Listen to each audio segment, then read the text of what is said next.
Well, it's an exciting time of year. Everyone's looking forward to Christmas, and this week we've got our Kids Celebration Sunday.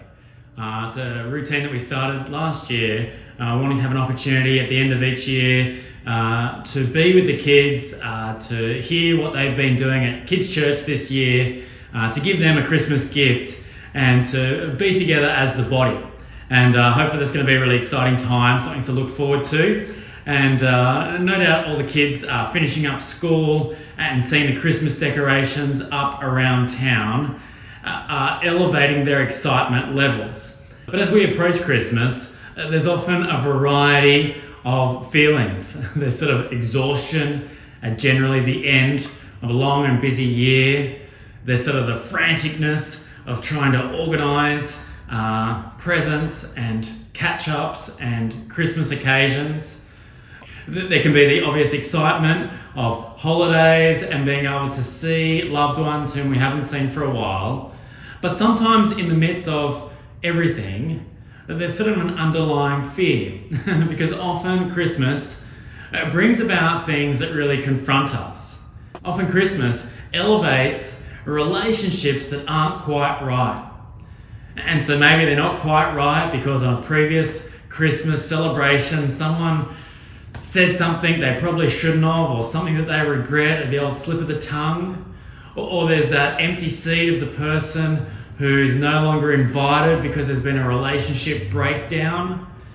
There's, the awkward moments where people, perhaps sometimes married couples, are giving each other the silent treatment in the midst of a large family gathering.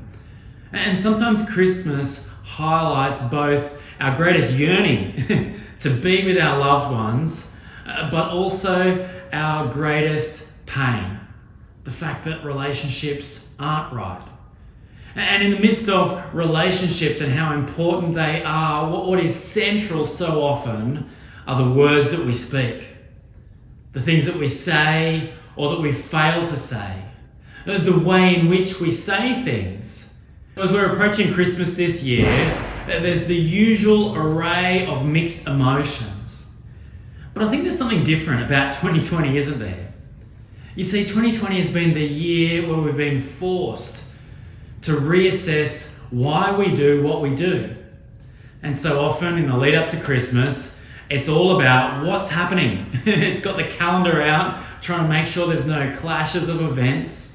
It's a list of presents that need to be bought or items of food that need to be brought to the family occasion. But I wonder whether Christmas in 2020 is also an opportunity not just to focus on the things that happen at Christmas, but why? Why we do the things that we do, and really what is Christmas all about? Now this year, for our gospel account, as our look at Jesus, we've been following John's Gospel. And John's opening isn't the usual Christmas story. It doesn't really helpfully outline what happened on that arrival of Jesus into the world.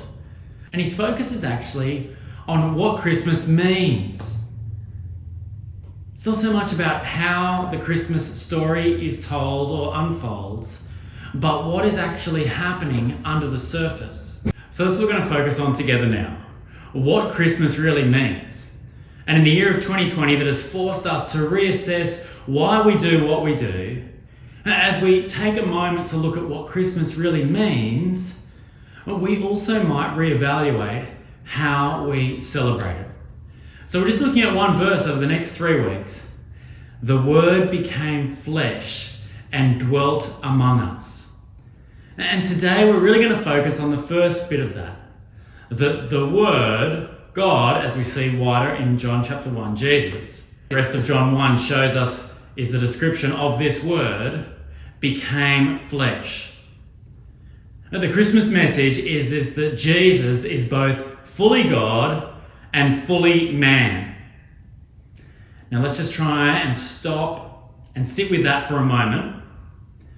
It's that Jesus has two natures that are distinct, divine and human. It's not that he switches from one to the other depending on his environment.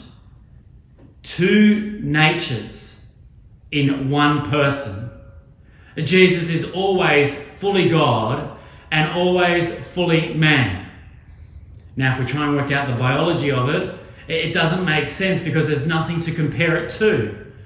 This is the significance of Jesus. Now, sometimes when we think about the significance of Jesus, we think about the legacy that he has left. The fact that still 2,000 years after his life, there are people across the whole globe from a whole range of different cultural and socio-economic and political backgrounds who believe that he is God. But what we hear from John's account is that the significance of Jesus isn't so much the reputation that he has or the magnitude of his following, but there's actually just something significant about his very person. The fact that he is one person with two natures. And now, to be God enfleshed, Jesus had to surrender something of the incommunicable attributes of his divine nature. Whoa, slow down, that's a little bit too big. Well, earlier this year, when we looked at a series on who God is, we saw that God speaks, that God is eternal, that God is unchanging. And it's sort of this aspect of being eternal, all-knowing, all-powerful, that Jesus surrenders as he is enfleshed. You see, the Christmas story is that Jesus arrives into the world through the normal means of creation, although through divine inspiration with a virgin birth. So in his very conception, there is the divine nature and the human biology. But his humanness is real. He had a mother. We hear that he had siblings.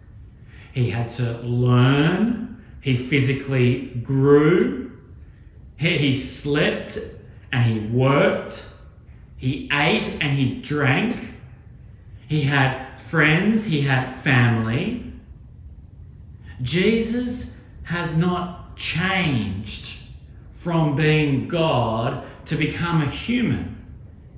He is an eternal person coming into the creation, becoming enfleshed, growing, maturing, and living as any human would. The Christmas message is that God has become flesh. And so, he has become a person. Jesus is a human. Someone who we can relate to. Someone who did relate with many, many people. But this arrival of Jesus into the world is distinct from anything that had been seen before and anything that's been seen since. In fact, the closest thing to it is the actual creation of all things, when God spoke things into existence. So what we see, not just in Jesus' birth, but through his whole life, is that he possessed the very attributes of God. We read in John's Gospel and the other Gospel accounts that Jesus did the works of God. He was worshipped as God. And so the Christmas message is that God became flesh.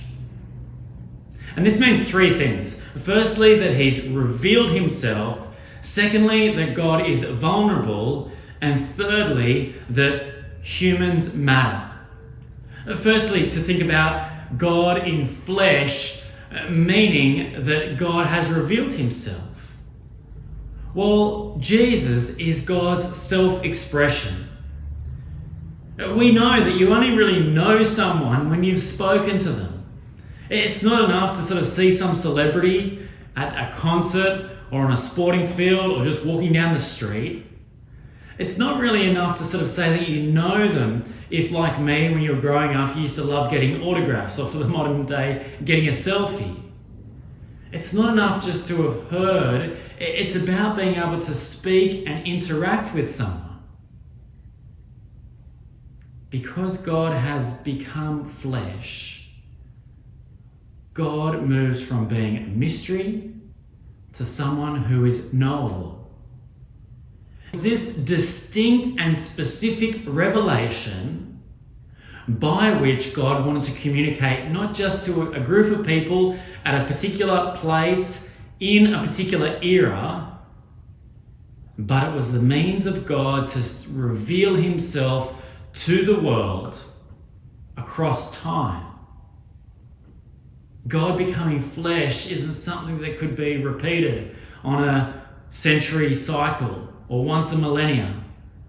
This was a once in history event.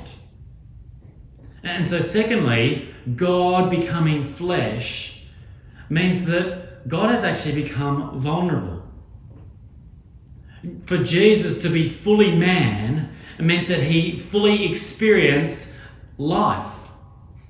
The highs and the lows, the success and the accolades, to the loneliness and despair, the satisfaction with producing work and having compelling stories spoken and people acknowledging his teaching, to being broke and homeless. Occasions where he was able to demonstrate his divine nature through powerful signs and wonders, where he was able to calm creation, where he was able to heal sickness, where he was able to resurrect life.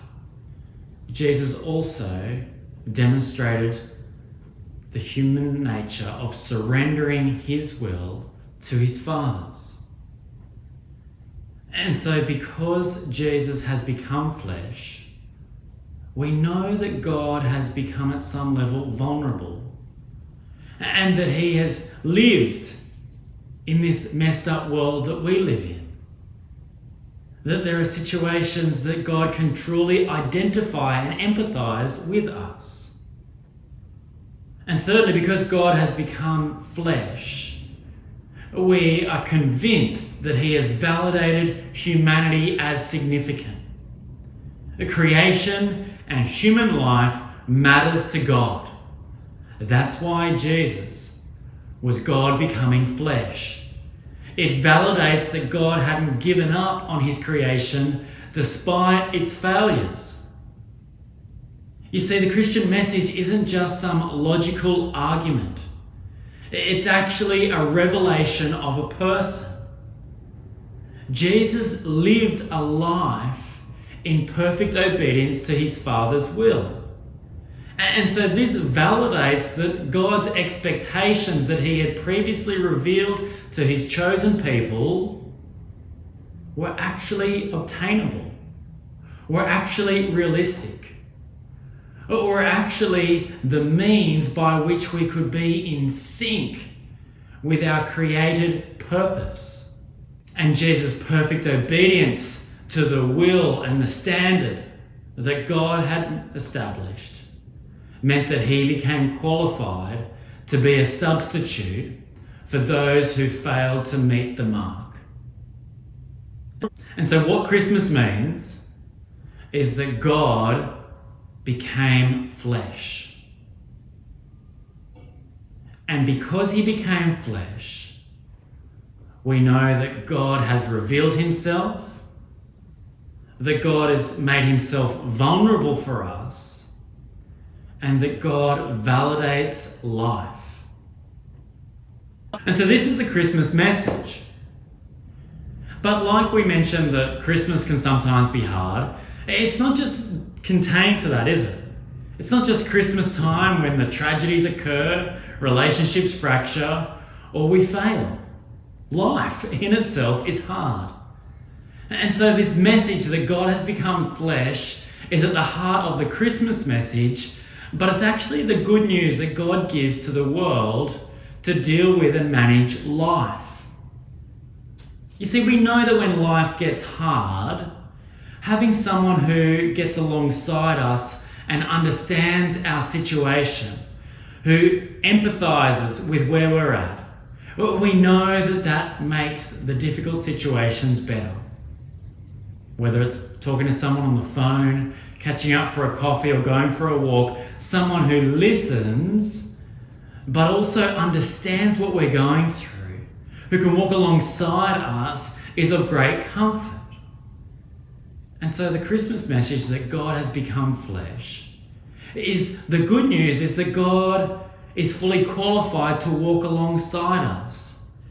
God in Jesus has experienced the frustrations, the pain, the relational fractures, and the personal attacks that life can bring.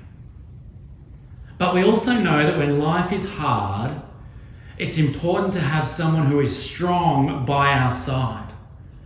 Whether you're going into a tough meeting at work where there's a colleague who's out to get you, and knowing that you've got a peer or a boss who has clout, who is by your side, it empowers you to embrace the difficult situation. When you're having to confront someone who has wronged you, and knowing that there is someone who validates your concern, it empowers you to draw near to the difficult situation. And so in Jesus, God becoming flesh, we don't just have someone who has become vulnerable and can empathize with us, but we have someone who is unlike us enough that we can draw strength from, whom we can place our trust in. You see, it's in Jesus' perfect life that comes after his birth that we know that he is the one who ultimately has the power to save us from our failures, to rescue us from this brokenness, and who promises to be with us as we navigate the complexities of life. So what would it look like to celebrate Christmas this year for you, knowing that God has done everything to not only draw near to you, to provide the comfort, all the comfort that you need, but has also become flesh in a way that is unlike us, who has lived up to the standard that we were designed for, and who calls us to follow him that we might be led towards a new outlook on life, that we would be empowered in the midst of our weakness, we would be humbled in the midst of our failures, that we too would be willing to follow his pattern of surrendering our will to the good will of the God who made us. Friends, I pray that this Christmas time would be a time where you know and experience the closeness of God and also the power of God when you follow and surrender your life to him.